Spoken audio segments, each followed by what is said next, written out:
노무현 전 대통령을 다룬 영화도 개봉을 한다고 하는데 그 영상도 좀 잠깐 보겠습니다. 위한 첫 경선이 이인재 후보를 제외한 나머지 6명 그 사람들 다 합쳐도 이인재 후보의 여당 후보인지 헷갈리는 사람 내놓고 민주당 지지자들이 표를 모아줄 리가 없습니다. 예의를 지켜주십시오. 그렇게 하시면 이인재 씨 표 떨어집니다.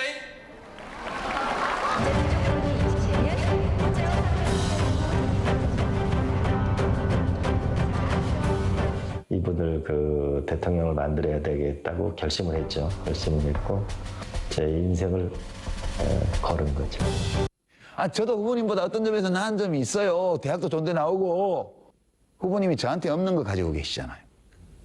후보님만큼 사람을 끌어당기는 사람이 없어요.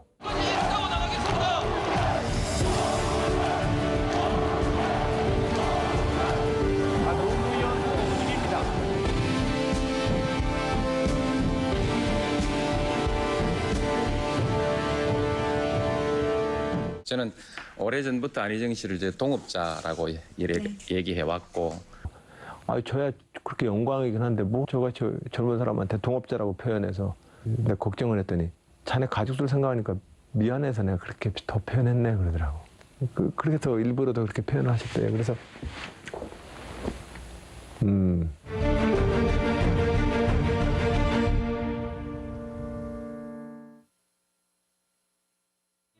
대통령 기분 제일 좋으시면 이제 양주 내와라. 다음에 올 때는 술을 자주 사와야겠다 했는데 머릿속에서 늘 유서를 생각하고 계신데 우리는 그걸 아주 외롭게 두었다. 제가 유서를 볼 때마다 느끼는 아픔이에요. 안녕하세요. 네, 노무현입니다.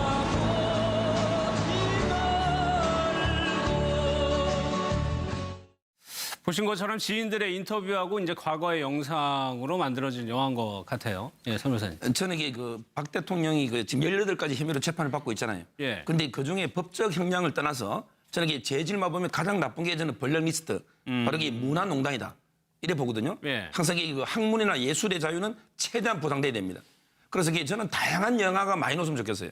이게 노무현입니다도 좋고요. 예. 또 이게 이승만입니다. 예, 또 이게 예, 박정희입니다. 뭐 이런 다양한 영화가 나오면 그러면 이게 국민들이 스스로 판단할 거 아니에요. 예. 이렇게 자유를 주는 이런 게 바람직하다 이래 봅니다. 그러니까 그 부분이 박근혜 전 대통령이 당선되고 나서는 박정희 전 대통령에 대한 얘기가 굉장히 많이 나왔고 그렇죠. 정권의 성격 때마다 거기에 맞는 인물들이 조명이 되는 게 반복이 되는 듯한 좀 느낌도 들거든요. 그렇죠. 박근혜 전 대통령은 아버지 박정희를 극복하고 싶은 그걸 벤치마킹해서 더 극복하고 싶은 게 좀 컸죠. 예. 그러다 보니까 좋은 걸 배워야 되는데 나쁜 거를 더 크게 확대 생산해서 배운 거죠. 나쁜 것만 배워가지고 어떻게 보면 국정농단 사태까지 빚어진 거죠. 그런 면에서 보면은 지금 문재인 대통령이 할 일도 노무현을 뛰어넘어야 됩니다. 네, 예. 네, 노무현의 친구고 노무현과의 인연으로 대통령까지 됐고 그 사람들의 정신을 이어받아야 되지만은 노무현을 뛰어넘어야지 문재인 대통령 훌륭한 대통령이 될 수 있습니다. 예. 노무현 대통령이 여러 가지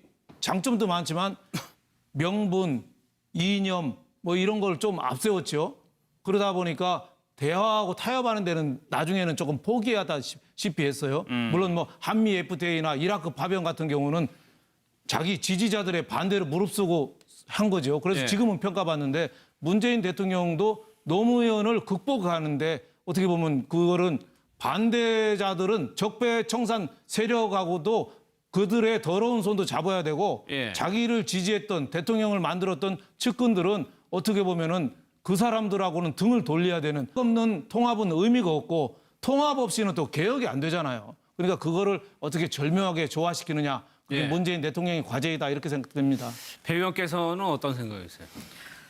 네, 저 영상을 보니까 저도 예. 좀, 국민의 한 사람으로서 조금 감에 젖어들게 되는데요.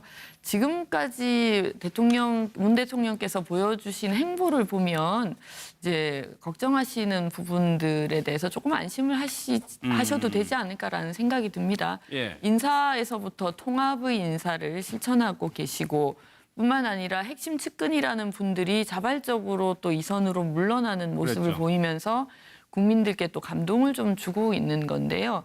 저는 이제 특히 이호철 이제 부산에서 활동하셨던 이호철 전 수석의 경우 해외로 떠나시면서 삼철은 범죄자가 아닙니다라는 말을 남기신 게 참 마음에 좀 아프게 와닿더라고요. 그러니까 워낙 언론 등을 통해서 마치 비선 실세가 뭐 최순실에 견줄 만한 비선 실세가 움직이는 것처럼 이렇게 좀 집중 포화를 받다 보니까 상처들을 정말 많이 받으셨을 것 같은데 그렇게 이제 측근들부터 오히려 좀 뒤로 물러나는 모습을 보이고 대통령께서도 그런 마음을 가지고 계실 거라고 생각을 합니다. 문 대통령 스스로도요. 저는 뭐 지금 문 대통령이 보여주고 있는 일련의 행보들이 어떻게 보면 사실 그 과거 노무현 대통령이 했던 행보하고 상당히 많이 그 따라오고 있고 일치되는 측면이 분명히 있거든요.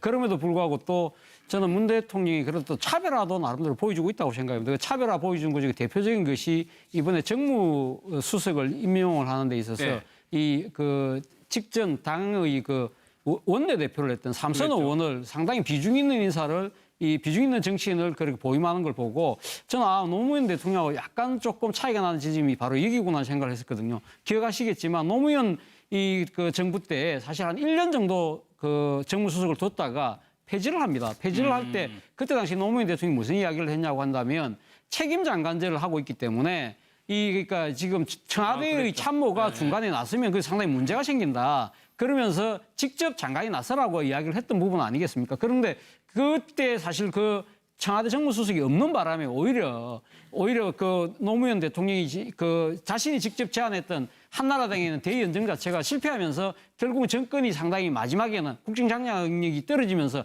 실패로 가는 그런 상황을 누구보다도 잘 알고 있다는 거죠. 그런 부분들에 대해서는 상당히 그걸 갖다가 과거 자신이 모셨던 대통령이 하지만 실패한 사례는 반면교사로 삼아서 다른 식으로 또 이렇게 보완을 하는 그런 측면들은 앞으로 그 문재인 대통령에 대해서 아직 많은 집권 기간이 남아있기 때문에 기대를 갖게 하는 그런 대목이 아닌가 생각이. 알겠습니다. 또 이 부분도 한번 짚어봐야 될 것 같아요. 감독의 얘기를 들어보면 4년 전부터 기획을 했는데 제작을 하지 못했다고 합니다. 이 개봉을 한 것 자체가 비현실적으로 느낄 정도로 제작하는 과정이 힘들었다는 얘기인데 이런 부분도 좀 개선이 돼야 될 것 같아요. 문재인 대통령이 후보 때요. 본인을 패러디한 개그맨을 만난 적이 있었죠. 그러면서 한 얘기가 있습니다. 그때 영상 좀 한번 보겠습니다. 웃음이 구조다. 문제입니까? 예, 저는 5년 전부터 문재인 후보님 역할을 하지 않았습니까? 예, 그래서 문재인 역할도 재수입니까? 네네, 그렇죠. 윤 대표님, 영화 만들기도 힘들었는데 지금 문재인 대통령은 개그의 소재가 돼서 좋다라고 얘기를 하거든요. 그러니까 그게 참 얼마나 보기가 좋아요. 저분의 이름이 개그맨이 김재수 씨라고 그래요. 그러니까 대선 역할도 재수를 했다니까 그거 얼마나 재밌어요. 재수라는 말이 문재인 대통령이 대학 입학 재수, 또 사법고시 재수, 대통령 재수, 재수를 3번 했다는 거 아니에요? 그래서 이번에는 재수가 좋아서 대통령 돼서 또 재수라는데 저렇게 자기 이름이 재수인 그 개그맨이 내 역할을 마음대로 해도 좋다. 본명은 저분이 김민교 씨인가 그렇고 극 중에서 캐릭터 역할 이름이 재수. 재수인가요? 하여튼 뭐 지금 저는 자막에 얼핏 봤습니다만 그렇게 우리 좀 그런 좀 어떻게 보면 역할을 해서 좀 재밌게도 개그 소재도 돼야 되잖아요. 옛날에 50대 전두환 대통령하고 닮았다는 이유로 또 퇴출돼서 하신 분은 물론 돌아가셨습니다만 저 박근혜 대통령 때도 그게 다르지 않았죠. 감히 개그 소재로 할 엄두도 못 냈죠. 그러니까 이제는 좀 자연스럽게 그렇게 좀 정치인들도 개그 소재가 돼서 할 수 있는 그런 좀 자유스러운 나라가 좀 됐으면 좋겠습니다. 개그도 정치 빼면 사실은 할 게 그렇게 많지 않잖아요. 저는 이게 그 정치하고 개그 공통점이에요. 웃음을 주는데 근데 정치가 주는 웃음은 정말 이게 쓴 웃음이에요. 근데 개그처럼 좀 밝은 웃음을 주는 이렇게 정치도 좀 이렇게 개그처럼 밝아졌으면 좋겠어요. 실제로 문재인 대통령 아직 문화 쪽에 대해서는 아직 행보를 보인 적은 없겠지만 글쎄요. 본인이 느끼기에는 굉장히 좀 기분이 나쁠 수도 있을 것 같은데 본인을 희화하다 보니까 글쎄 문 대통령은 그런 성격이 아닌가요? 예전에 뭐 노무현 전 대통령님께서도 뭐 국민들이 즐겁다면 내가 좀 망가지는 것은 뭐 아무렇지도 않다 이렇게 이제 얘기를 하셨던 적이 있는데 저는 사실 그 노무현입니다를 만드신 감독께서 뭐 노무현입니다라는 제목도 제대로 이 주변에 알리지 못하고 예. 뭐 N 프로젝트 이런 이름으로 영화를 준비해 왔고 지금 개봉을 맞이하게 된 것도 비현실적이다 이렇게 얘기를 하고 있는 걸 보면서 저는 우리가 쉽게 얘기하면 정권을 진보 정권 혹은 보수 정권으로 나누고 있지 않습니까? 예. 그런데 이게 진보 정권이라고 하는 것이 뭐 김대중 그 노무현 정권에 이어서 이제 보수 정권이라고 할 수 있는 이명박 박근혜 정권이 들어섰는데 이제는 이게 진보든 보수든 가리지 않고 그래야겠죠. 어느 정권이 들어서더라도 문화예술 활동을 하는데 비밀로 해야 되고 마치 이것이 현실로 될 것인가를 염려해야 되고 개그 소재로는 이 정권에서는 쓸 수 있고 저 정권에서는 쓸 수 없고 이런 것들은 더 이상 대한민국의 민주주의 수준에 맞지 않다고 생각하고요.